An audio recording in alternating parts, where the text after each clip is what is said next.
जोहार हजारीबाग। मेरे साथ अभी रिजवान क्रांतिकारी हैं जो पहले जयराम के साथ थे, फिर अलग हो गए थे, फिर अभी जयराम के साथ आ गए हैं। जेबी केसेस का हजारीबाग में बहुत बड़ा प्रोग्राम हुआ है, उसमें रिजवान जी आए हैं। तो रिजवान तैयार रहिएगा, हम इस मंच से सिर्फ एक बात कहकर जाएंगे कि हमको मिला तो हमने हिंदू बना दिया, हमको मिला तो हमने हिंदू बना दिया और तुमको मिला तो तुमने मुसलमान बना दिया।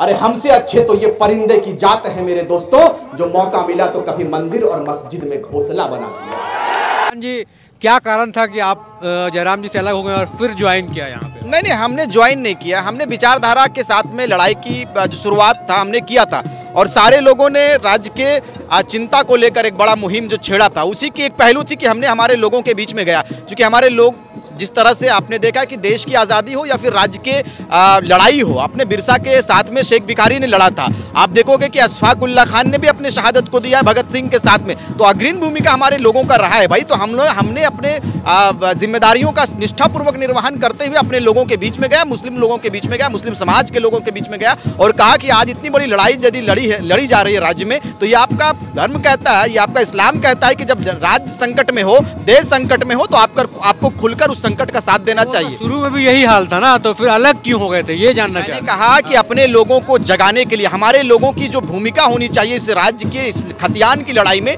कहीं दिख नहीं रही थी। आप देखोगे अभी हजारों हजार के मुसलमान एक्टिव हो गए। क्यों हुआ? वो कहीं ना कहीं हमारी मेहनत है, लोगों का आशीर्वाद है, लोगों की दुआ, उसी की एक कड़ी थी कि हम अपने लोगों को जगाने के लिए गए थे। आप तमाम लोगों की दुआ शामिल हाल रही। हमने अपने मिशन को बेहतर रूप से काम करने का काम किया। फिर जब हमारा मिशन, जहां तक हम लोगों का जो अपना विचार था, हम लोगों ने करने का काम किया, जहां तक प्लानिंग थी हम लोगों ने करने का काम किया और आज फिर से आवश्यकता पड़ गया है कि आगामी लोकसभा में हम अपने लोगों का साथ दें, अपने झारखंड के जनमानस का साथ दें, झारखंड खतियानी लोगों का साथ दें, जिन्होंने इस आंदोलन में अपनी अग्रणी भूमिका देने का काम किया। जयराम बाबू का साथ हम आए हुए हैं और बेहतर रूप से झारखंड के तस्वीर को सुंदर करने का काम करेंगे। जैसे बहुत लोगों को लग रहा था कि आप शुरू से अगर रहते जयराम जी के साथ तो फरजान की जगह शायद आपका नाम होता। जब पार्टी का अनाउंसमेंट हो गया, सब संगठन बन गई, तो उसके लिए क्या आपको दुख है थोड़ा सा इसके लिए? अरे भाई, मैंने कहा भाईजान कि मैं पद पर नहीं, पदों पर सुधार की बात करता हूं। मुझे पद की कोई लालसा नहीं। मैंने कहा कि मैं पद के लिए मैं नहीं आया हूं। मैंने शुरुआती दौर में कहा था कि मैं किसी लोभ या लालच के कारण अपने झारखंडी जनमानस के बीच में नहीं आऊंगा। जो लोग ये सोचता है, जो लोग इस मानसिकता को धारण किया हुआ है कि मुझे ये पद चाहिए, मुझे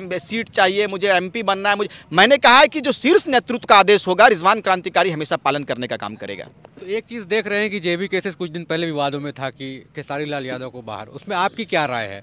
उसको आने का विरोध किया बहुत कार्यकर्ताओं ने, आपकी क्या पर्सनल क्या राय है या फिर जेबी केसेस क्या सोचते हैं? देखिए, मैंने कहा है कि आप विरोध का हमारा नज़रिया आपने गलत रूप से लोगों के बीच में परोसने का काम किया। हमने हमारी शुरुआती दौर में हमने कहा था, आज की बात नहीं है, जब सतीश दा की बात करते थे हम लोग जब रांची में, तो हमने कहा था कि हमारा मकसद सिर्फ आंदोलन तक नहीं है, हमारा मकसद सिर्फ खतियान की लड़ाई नहीं है। हमने कहा है कि हमने हर बिंदुओं पर मूल्यांकन किया है, चाहे वो नृत्य संगीत का मामला हो, पलायन पर बात करने की बात हो, छात्रों की बात हो, हमने हर विषय को हमने मान्यता दिया, हम उस पर अध्ययन किए। हमने शुरुआती दौर में कहा था कि यहाँ के कलाकारों को सम्मान मिलना चाहिए। आप यदि उनको बुला रहे हैं तो कहीं ना कहीं मेन फिगर में आप उनको रख रहे हो, तो सतीश दा को क्यों नहीं रख रहे हो, सावित्री कर्मकार को क्यों नहीं रख रहे हो, मजमूल खान को क्यों नहीं रख रहे हो? भाई, ये विडंबना हमारे राज्य का। हमारे राज्य के लोगों को जब तक संभालोगे नहीं आप, जब तक सिखाओगे नहीं, भाई हमारा प्रदेश जो था ये बिल्कुल जंगलों से घिरा हुआ प्रदेश था भाईजान। और आपने देखा है कि आज इतनी बड़ी लड़ाई छिड़ी है राज्य में, तो बेशक बदलाव हुआ है और बदलाव की एक कड़ी है कि यहाँ हजारों हजार की संख्या में आपने आज जनसैलाब देखने का काम किया। ये बदलाव की एक कड़ी है।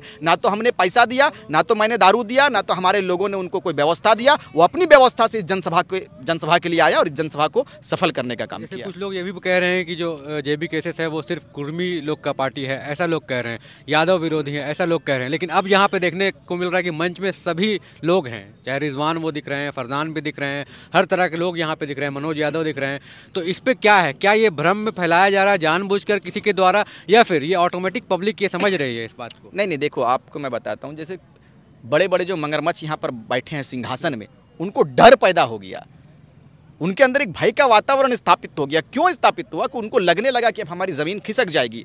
तो कहीं ना कहीं प्रॉब्लम, मैंने कहा आपके चैनल के माध्यम से मैं इस बात को कहना चाहूँगा कि आने वाले भविष्य में हो सके हमारे साथ प्रोपगंडा रचा जाए, हमारे साथ षड्यंत्र रचा जाए कि फलाने पार्टी का ये वो एजेंट वगैरह जो कहते वो भी हो सकता है, हमको बदनाम किया जा सकता है। चूँकि हम किसी रूप में चुनाव में आवे नहीं, उनको डिस्टर्ब नहीं करें, उनके सीट पर हम अपना कब्जा नहीं करे। लेकिन अब आपके चैनल के माध्यम से स्पष्ट बता देना चाहते हैं कि हजारीबाग का जिला है, यहाँ पर विनोबा विश्वविद्यालय है, यहाँ पर बड़ी बड़ी शैक्षणिक संस्था है। लेकिन आप आज देख लो कि भारत की आज़ादी के बाद या झारखंड के विभाजन से पूर्व में इसकी तस्वीर कुछ और हुआ करती थी। ये फर्ज नहीं बनता जयंत सिन्हा का कि इस पर बात करें। पलायन की स्थिति सबसे डेंजर आपके यहाँ है। ये हजारीबाग के लोगों के पास ज़मीनें बहुत हैं, लेकिन क्या आप गारंटी मुझे दे सकते हो कि आने वाले समय में हमारे ज़मीनों को लूटा नहीं जाएगा? बाहरी तत्वों के द्वारा लूटा जाएगा। इसी की तैयारी है सर। 22 वर्षों के बाद 23 वर्ष में हम लोग तैयार हुए हैं और 24वें वर्ष में हमने शंखनाद किया है। और ये शंखनाद ऐतिहासिक शंखनाद होगा और पूरे जिला से लेते हुए झारखंड प्रदेश से होते हुए दिल्ली तक हम लोग भेजेंगे और बिल्कुल इतिहास रचने के लिए हम लोग आए हैं। और नियति का दिन था, हमने कभी भी सोचा नहीं था। आप देखोगे कि हमारे लोगों ने, बहुत सारे पत्रकार बंधुओं ने इस सवाल को किया है कि अभी तक आपका रजिस्टर्ड नहीं हुआ है, पार्टी रजिस्टर्ड नहीं हुआ है, क्या कहेंगे आप? हमने कहा कि भाई हमारा कोई एजेंट, हमने कोई उद्देश्य को लेकर, हमने लड़ाई का उद्देश्य था, हमारा मकसद तक हम लड़ेंगे, अपने लोगों को अधिकार दिलाएंगे। लेकिन इतना आशीर्वाद मिलने लगा, इतनी दुआएं मिलने लगी और लोगों की आवाज़ आने लगी कि अब आप लोग चुनाव लड़ो। तो चुनाव का कुछ प्रक्रिया होता है। चुनाव निर्वाचन आयोग दिल्ली पर हम लोगों ने भेजा है, उस पर मुहर लगेगी और इंशाल्लाह फिर हम लोग अपने कारवां को लेकर चलेंगे और पूरे प्रदेश में इतिहास रचने का काम। अगर चुनाव लड़ना हुआ, जैसे जयराम जी ने आज अनाउंस कर दिया कि वो गिरिडीह से लड़ेंगे, आप कहाँ से अगर लड़ेंगे, अगर लड़ना हुआ तो? अरे ये तो मैंने कहा है कि शीर्ष नेतृत्व का जो आदेश होगा, रिजवान को जहाँ से चुनाव लड़ाएंगे हमारे पार्टी के लोग, जहाँ से संगठन का आदेश होगा, मैं पालन करने का काम करूँगा। मैंने कहा है कि मैं पद लेने के लिए नहीं आया हूँ। बदलाव लाने के लिए कुछ तो चाहिए ना, चेंज तो लाने के लिए कहीं ना कहीं सत्ता तो चाहिए, तभी तो चेंज आएगा। मुझे जहाँ से आशीर्वाद दे दे जयराम भाई, जहाँ से कह दें, या फिर पूरी शीर्ष नेतृत्व जहाँ पर कोर कमेटी कह देंगे, हम कोर कमेटी के आदेश के अनुसार काम करने का काम करेंगे। हमारी ऐसी कोई मंशा नहीं कि मैं इस क्षेत्र से लड़ूंगा, इस लोकसभा से लड़ूंगा, इस विधानसभा से। जहां से कह देंगे क्रांतिकारी का टोला चला है, जिस क्षेत्र में आएंगे उस क्षेत्र से विजय हासिल करके जाएंगे। जो बाकी दिन इतना अलग रहे, क्या जोड़ा, क्या पाया उसमें? हजार की संख्या में मुसलमान आपके बीच में है।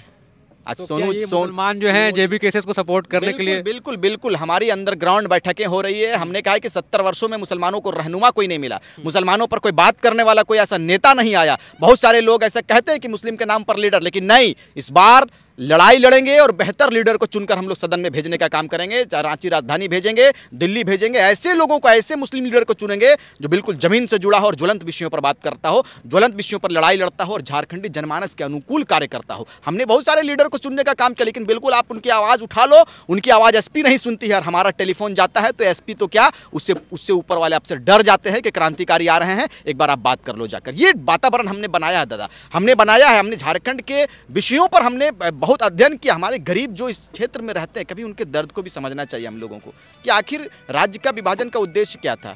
सारे राज्यों की अपनी आइडेंटिटी, अपना परिचय, लेकिन अपना परिचय होता है। लेकिन आप परिचय पर यदि बात करेंगे तो इन नेताओं के पेट में दर्द होता है, इनके सर में दर्द होता है कि क्रांतिकारी आए हुए हैं, नौजवान आए हुए हैं, नौजवान बेटियां आपके बीच में तमाड़ से चलकर हमारी प्रदेश की जो महिला मोर्चा की जो अध्यक्ष हैं श्रीमती दमयंती मुंडा जी आई हुई हैं। ये आदिवासियों का बड़ा सा एक पूरा जत्था आएगा फैज भाई, आप देखो मुसलमानों का बड़ा सा जत्था आएगा। सदर सेक्रेटरी, इमाम, तमाम लोगों से हमारी बातें हो रही है और लगातार हम अपने लोगों से संपर्क में हैं। और इंशाल्लाह, चूंकि हमने कहा है कि यदि एक लोग, किसी जाति के लोगों ने नेतृत्व किया है तो नेतृत्व उनका स्वीकार करना पड़ेगा। आपने क्यों नहीं नेतृत्व किया? आपने अगुवाई क्यों नहीं की? आपने द्वीप जलाने का काम क्यों नहीं किया? आपने चिंगारी जलाने का काम क्यों नहीं किया? ये आपकी गलती है। यदि जयराम भाई ने चिंगारी जलाया है तो किसी को जलन नहीं होना चाहिए। कल भी मैं रिजवान क्रांतिकारी जयराम के साथ था और आने वाले समय तक भी रिजवान क्रांतिकारी जयराम के साथ रहेगा। बिल्कुल। तो ये थे हमारे साथ रिजवान क्रांतिकारी जी, जो कुछ दिन पहले अलग हो गए थे जयराम के पार्टी से, लेकिन अब जो है